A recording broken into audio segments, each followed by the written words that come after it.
मित्रांनो, तुमचं पुन्हा एकदा सुमिरित मराठी ह्या यूट्यूब चॅनेलवर स्वागत आहे. आजची कथा सुरू करण्यापूर्वी जर कोणी ह्या चॅनेलवर पहिल्यांदाच आले असाल आणि अजूनही सबस्क्राईब केले नसेल तर नक्की सबस्क्राईब करा. धन्यवाद. चिगुरी कट्ट्याच्या नरभक्षकाविषयीची बातमी मला कळली तेव्हा मी शिमोग्याला होतो. चिकमंगळूरच्या मान्यवर कलेक्टर साहेबांनी त्या नरभक्षकाच्या डोईवर 15,000 रुपयांचे बक्षीस लावले हे ऐकून तर मी साप हबकलोच. साला आता ही झुंबड उडणार त्याला मारण्यासाठी आणि साप चोंबाळा होणार. मान्यवर कलेक्टर साहेबांना काय माहिती की एका पट्टाईत वाघाच्या कातड्याला आता लोक 40 ते 50,000 रुपये द्यायला तयार होतात म्हणून. 50,000चे कातडे आता 15,000 जाणार. एखादा अँग्लो इंडियन साहेब येणार नि घेऊन जाणार. अनलेस शिमोग्याची माझी कामे आटपून मी अक्षरशः ढुंगणाला पाय लावून पळतच कडूरला गेलो. मिळेल ती गाडी पकडली आणि मुडीगेरे त्याच दिवशी संध्याकाळी गाठले. तिथून चालत पायीच चिगुरी कट्ट्याला गेलो. माझा दोस्त दुश्मन आणि दाया हात जैनाप्पा सुदैवाने त्याच्या आणि माझ्या त्याच्या झोपडीतच घावला. अय्यो सामी, तो नरभक्षक तो नाही, ती आहे. जैनाप्पाने लगेच मला माहिती पुरवली. गेल्या वेळी तुम्हाला कातडं दिलं नव्हतं का? त्या कुणा स्वामी महाराजांना हवं होतं म्हणून. छोट्या पट्टाईताचं. त्याची आई आहे ही. साली जाम भडकली आहे. नुसता हैदोस घातलाय हैदोस. साले हल्लीचे वाघ देखील शाने होत चाललेत. गेलं वर्षभर सालीनं 9 लोकांना मारलं. खात नाही येते, नुसते लचके तोडून टाकते. जैनाप्पा मातीत थुंकत म्हणाला. जैनाप्पा खरा पारधी, परंतु मोठ्या जनावरांच्या शिकारीत हल्ली रस घ्यायला लागला होता. अर्थात त्याचे कारण मीच होतो. वाघाच्या कातड्याला लय भाव होता. सरकारी बंदी आल्यापासून चांगल्या डहाण्या वाघाच्या कातड्याला लोक 25 ते 30,000 रुपये द्यायला तयार होते. पट्टाईताला 50,000. त्याशिवाय हरिण, सांबर सगळ्यांनाच 4 आकडे. खाली नाही. सांबराचे शिंग गेल्या वेळी चक्क 2,500 रुपये मिळाले होते. जैनाप्पा मला जनावरे हेरून द्यायचा. कधी कधी तोच मारायचा. एरवी मी. पण कुणी गैरसमजूत करून घेऊ नये. मी तसा काही हिरो बिरो नाही की आला वाघ की उठलो आणि बंदूक खांद्याला लावून ठो. आमने सामने मुळीच नाही. आपला कारभार छुपा छुपा. स्पष्टच सांगतो. कुणी काही म्हणो, आपले बुवा हे असे आहे. एक बोकड वगैरे मारायचा, पोटात विष किंवा जुनी पुराणी ग्रेनेड्स. आमचा एक जुना आर्मीवाला दोस्त देतो ते ठेवायचं आणि घरी जाऊन बिनधास्तपणे झोपायचं. दुसऱ्या दिवशी जनावर गावले की सोलायचे. कातडे नेऊन धुवायचे. नीट साफ करून आमचा दुसरा एक दोस्त आहे शिमोग्याला त्याच्याकडे द्यायचे. तो त्याला लावायची ती रसायने वगैरे लावून नीटनेटकी करून देतो. ती नेऊन बंगलोर म्हैसूरला विकायची. 50% ठेवायचे, 50% शिमोगावाला, जैनाप्पा वगैरेंना आणि चिकमंगळूरच्या असिस्टंट फॉरेस्टरला द्यायचे. सारखे सारखे वाटून. हे काम माझं. काम तसं रिस्कीच आहे, परंतु अजूनही वारी नाही केलेली. लोक फारसे नाही आले अजून. मी जैनाप्पाला विचारलं, कशाला? वाघाला मारायला? थुत, तसा कोण येणार? तो मंगलोरचा एक गोरा साहेब आलाय एक बंगल्यात वर, पण साला एकटा जायला घाबरतोय. वाट दाखवायला शिकारी नाही मिळत त्याला. मला विचारित होता. मी नाही म्हटलं. 100 रुपये देतो म्हणे. 100. जैनाप्पा पुन्हा मातीत थुंकत कुस्त्रीत स्वरात म्हणाला. त्याच वेळी पुट्टाम्मा, जैनाप्पाची बायको, चहाचे लोटे घेऊन आली. हातात दिले. मुरकत हसली आणि निघून गेली. साली जैनाप्पाची ही बायको मात्र महाभयानक मस्त होती. अशी डौलदार, अशी मादक. अंगाला येणारा शेण काढलेल्या जमिनीचा मातीचा वास सोडला तर अक्षरशः लाळ घोटायला लावणारी. तशी आमची चांगली दोस्ती आहे. मातीचा वास घालवायच्या आपल्याकडे साधनेही आहेत. आणली आहे कांताची बाटली. वेळ मिळताच. असं मी आपला अगदी साळसूतपणे पुट्टम्मावरील नजर परत जैनाप्पाकडे वळवीत त्याच्या बोलण्याला दाद दिली. कुठं असते ती? मी विचारलं. वाघीण?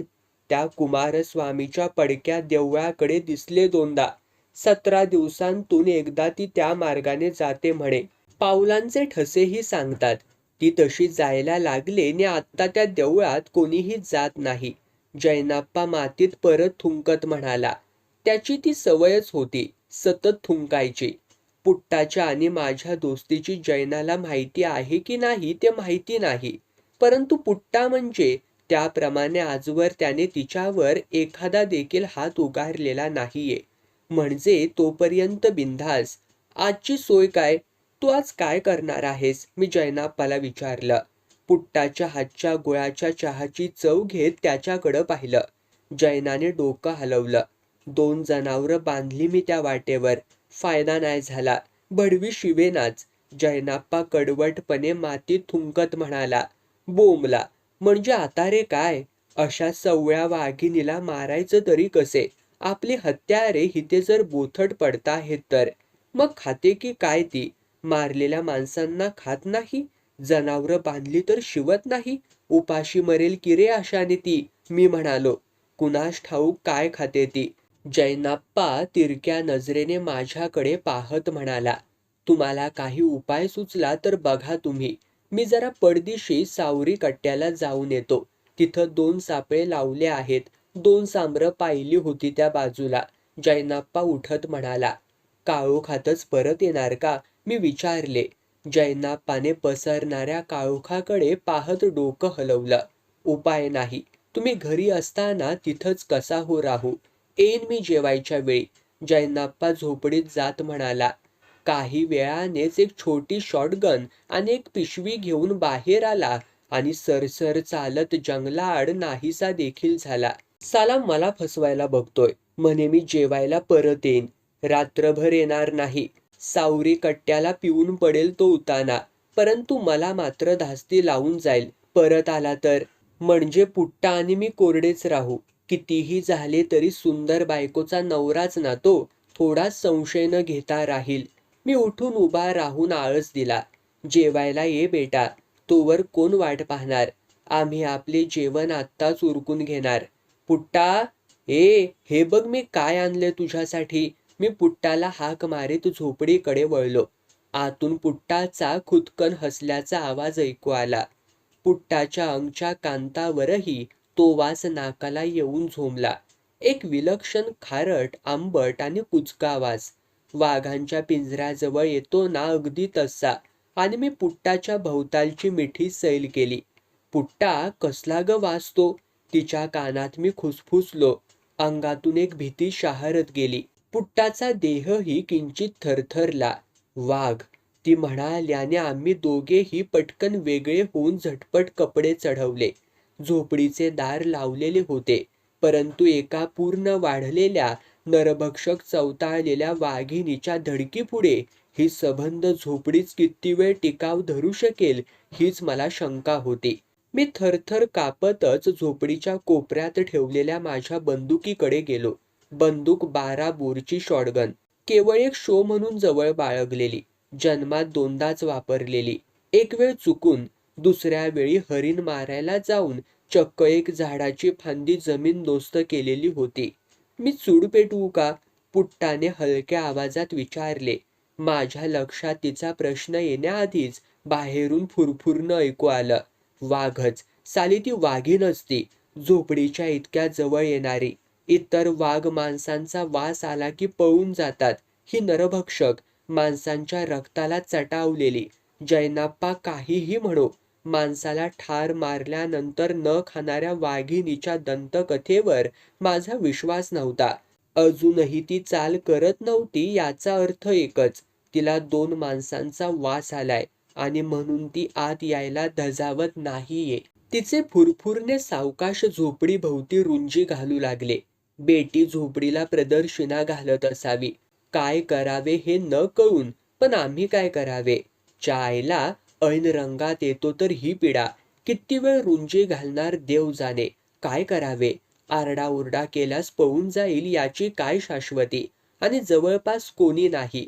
तशी जैनाप्पाची झोपडी गावाबाहेर जंगलात, आणि जवळपास कुणी राहत असले तरी हाकेला धावून येईल याची शाश्वती नाही. मी झोपडीच्या मधोमध बसलो. पुट्टाने चढ पेटून कंदील पेटवला. माझ्या शेजारी येऊन बसली. तिच्या अंगाला अजून कांताचा मंद वास. मी तिला वेढून घेतले. तीही बिलगली.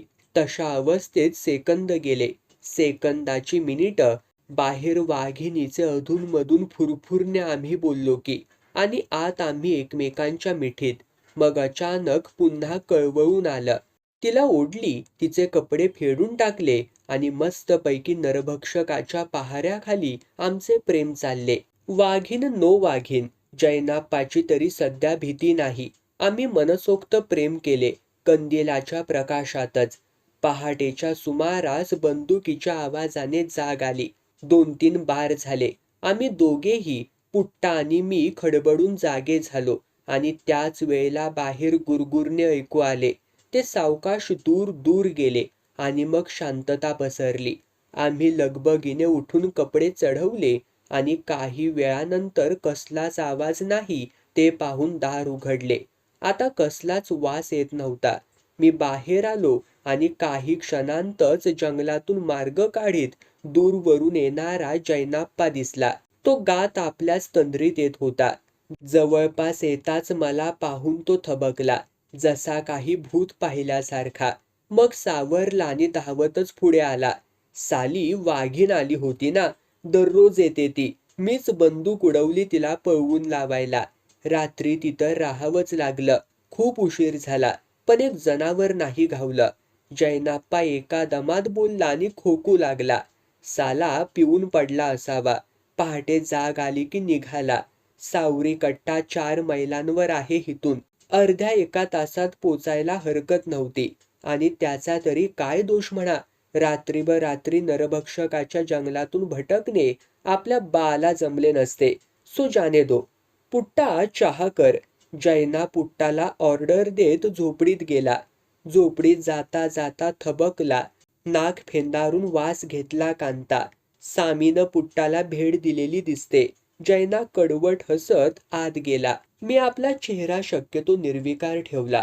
साला, तुला सावरी कट्ट्याला मी पाठवलं नव्हतं. तुझा तूच गेलास. भोग आपल्या कर्माची फळे आता. मी अंगणातील एका दगडावर पाय पसरूनच आडवा पडलो.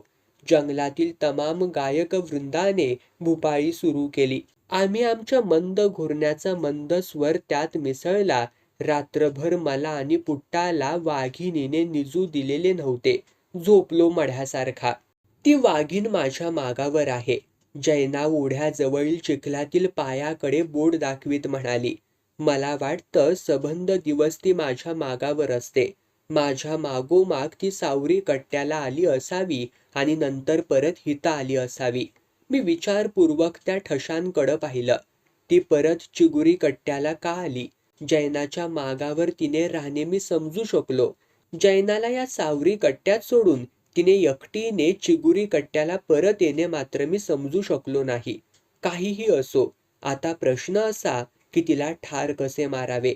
तिला आम्ही ठार मारले नाही तर दुसरे कोणतरी मारणार नि सरकारी पैसे नेणार. सरकारी पैसे मरोत, परंतु आमच्या कातड्याचे काय? एरवी 50,000चे कातडे मी केवळ ते एका नरभक्षकाचे कातडे म्हणूनच 75,000पर्यंत देखील विकू शकलो असतो. लोकांचे फॅड ते घेतले असते कुणीतरी विकत. आम्ही दोघेही जैनाच्या झोपडीकडे परतलो. दुपारचे जेवण होताच मी निघालो. जैनाकडे राहून त्या वाघिणीला सामोरे जाण्या इतके आपल्यात तरी आता ताकद नव्हती. पुट्टा और नो पुट्टा. चिगुरी कट्ट्याच्या पोस्टातील मास्तर वांजय्या तसा ओळखीचा होता. त्याच्याकडे रात्रीच्या मुक्कामाला राहिलो.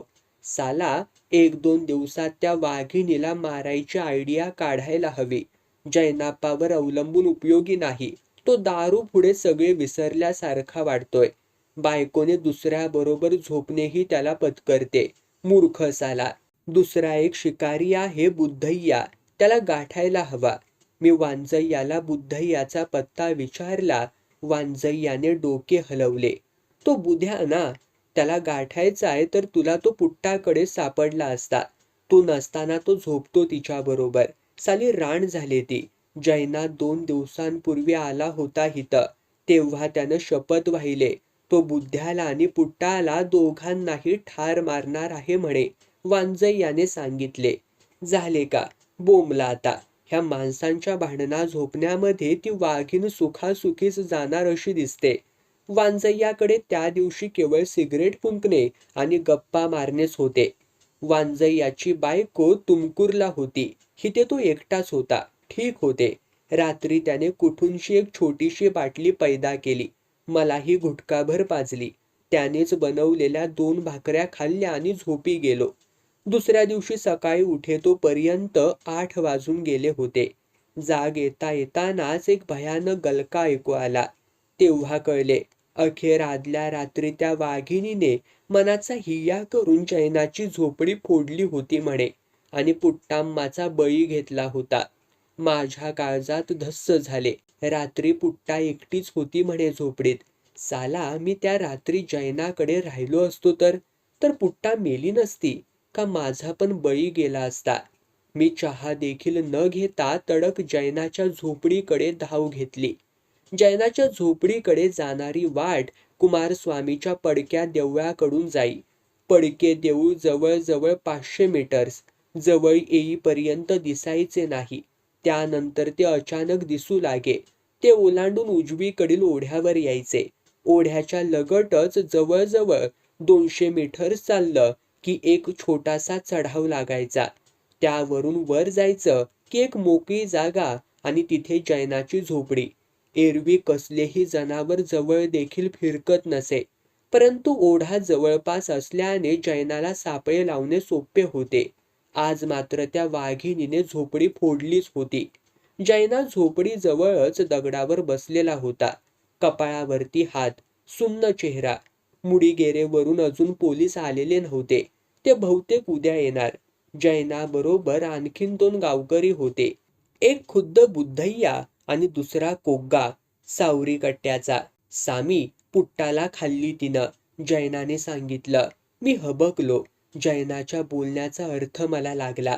साला तो पुट्टाला बेट म्हणून लावणार तर. बाप रे, काय ह्या माणसाचे गट्स म्हणायचे. ज्या स्त्री बरोबर बेट्याने संसार केला, तिचा देह भोगला, त्या देहाला तो गळ म्हणून वापरणार. मी काहीही बोललो नाही. झोपडीत गेलो. झोपडीत काळोख वाटला. सराव व्हायला वेळ लागला. झोपडीच्या दाराकडची बाजूच कोसळलेली होती. तिथूनच वाघीण आत आली असावी. जैनाची झोपडी तशी मोठी होती, 2 खणांची. परंतु मधली पार्टिशन वळवून भिंतीला लावून ठेवलेली होती. तिथेच उजवीकडील कोपऱ्यात पुट्टाचा देह पडला होता. छातीवरील आणि पोटावरील बराचसा भाग खाल्लेला होता. तसाच मांडीतील फाडलेली वस्त्रे बाजूला पडलेली होती. चेहरा पंजांनी पार फोडल्यासारखा, ओळखून यावा तसा. अजून दुर्गंधी अशी पसरलेली नव्हती. तरी रक्ताचा आणि पोटातील द्रावांचा आंबट वास झोपडीमध्ये जाणवला आणि त्यातही कांताचा मंद वासही जाणवला. तो देह मी आदल्या रात्रीच पाहिला होता आणि उपभोगलाही होता. एक रिकामी कडवट चव तोंडात आली आणि पोटात मळमळू लागलं. घशात एक आवंडाही आला विनाकारण. मी वळून बाहेर निघालो. निघताना वर नजर गेली. वर एका तारेवर टांगलेले एक कलेवर होतं किंवा काही हाडं आणि कातड्याचा तुकडा डोक्याच्या भागातील.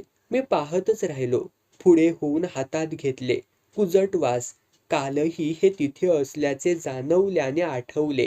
हा होतेही, परंतु पुट्टाला किंवा जैनाला विचारीन म्हणून राहूनच गेले होते. ते कलेवर बाहेर घेऊन आलो. हाडांवरून ते वाघाचे किंवा वाघाच्या बछड्याचे वाटले. जैना, हे रे काय? मी घोगऱ्या आवाजात जैनाला विचारले. पोटातील मळमळ अजून थांबलेली नव्हती माझ्या. जैनाने पाहिले, चक केले. ते कलेवर होय, वाघाचं. उरलं, ठेवून दिलं. जैना तुसड्यासारखा म्हणाला. कुठल्या रे वाघाचं? का ठेवलंयस इथे? मी विचारले. बुद्धय्यानेही नीट तपासून पाहिलं.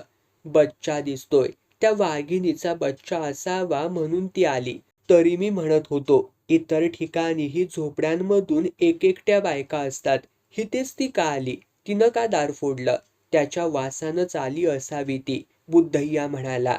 मी बोललो नाही. जैनाकडे रोखून पाहिलं. भडवा म्हणजे आदल्या रात्रीपासून ते तिथंच होतं. मुद्दाम टांगलेलं. उद्देश इतकाच. पुट्टा आणि मी, आम्हावरती वाघिणीने हल्ला करावा. ही वॉन्टेड टू मर्डर अस. भोसडीचा संताप हळूहळू वाढू लागला. पुट्टा गेली तो अपघात नव्हे. मुद्दाम जाणून बुजून केलेला खून आहे तो वाघिणी करवी. बुद्धय्याने अनुमान बरोबर केले तरी त्याच्या त्या मठ्ठ डोक्यात ते शिरत नसावे. तो कोग्गाला परत परत ती वाघीण कशी काय तिथे आली असावी हे सांगू लागला. साला पुट्टा आमच्याबरोबर झोपते म्हणून हा जैनाचा सूड. भडव्याला तिला सुख देता आले नाही तर तिचा त्यात काय दोष होता? मी काहीही न बोलता दुसऱ्या दगडावर जाऊन टेकलो. काही वेळाने बुद्धय्या आणि कोग्गा दोघेही निघून गेले. जैनाने त्यांना पाठवले. पुट्टाचा देह पोलीस येईतोपर्यंत हलवायचा नाही असे सांगितले. हे केवळ निमित्त. शेवटी मी आणि जैना दोघेच उरलो.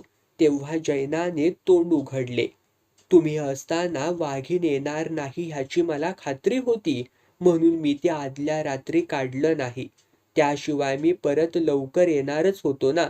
काल मी ते मुद्दाम राहू दिलं पुट्टाला मारण्यासाठी. ती त्या बुद्धय्या बरोबर झोपायची ना. जैनाने सांगितलं. मी गुपचूप ऐकलं. तशी पुट्टा माझ्याकडेही यायची. पण ते मी कसं सांगणार? मी गप्प बसलो. परंतु जैनाच्या निर्दयतेचा राग आला.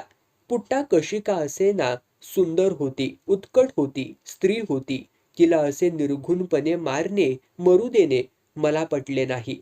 जैना त्याचा त्या रात्रीचा भेद सांगू लागला.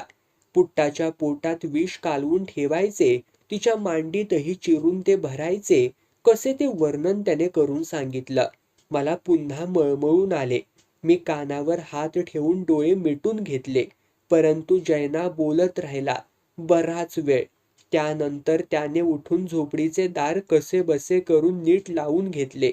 बाहेरच्या बाजूला काही काट्याकुट्यांची झुडपे आणून टाकली. मी सावरी कट्ट्याला जाऊन येतो. तुम्ही वांजय्याकडे राहा. उद्या ते कातडं सोलून आणून देईन. मी उद्या दुपारपर्यंत येईन. नक्कीच येईन, जैनाने आत्मविश्वासाने सांगितले आणि किंचित बेपर्वाईनेच वळून सावरी कट्ट्याच्या दिशेने तो चालू लागला.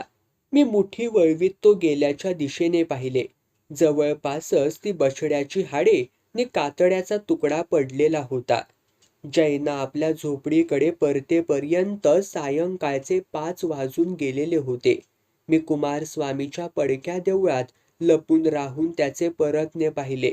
त्याचा जवळजवळ 6 फुटी देह देवळासमोरील मोकळ्या जागेतून उजवीकडे वळला आणि ओढ्याच्या दिशेने नाहीसा झाला. तो गेल्यानंतर बरोबर 10 अंक मोजून मग मी त्याच्या मागोमाग निघालो. त्याच्या झोपडीजवळील उंचवटा मी चढून येताना जैना झोपडीत बसून पुट्टाच्या देहात विष भरत होता. मी सावकाश पाय न वाजवता झोपडीच्या दारात येऊन उभा राहिलो. जैना दचकून वळून उभा राहिला. माझ्याकडे पाहून हसला. मी घाबरलोच. झालं काम.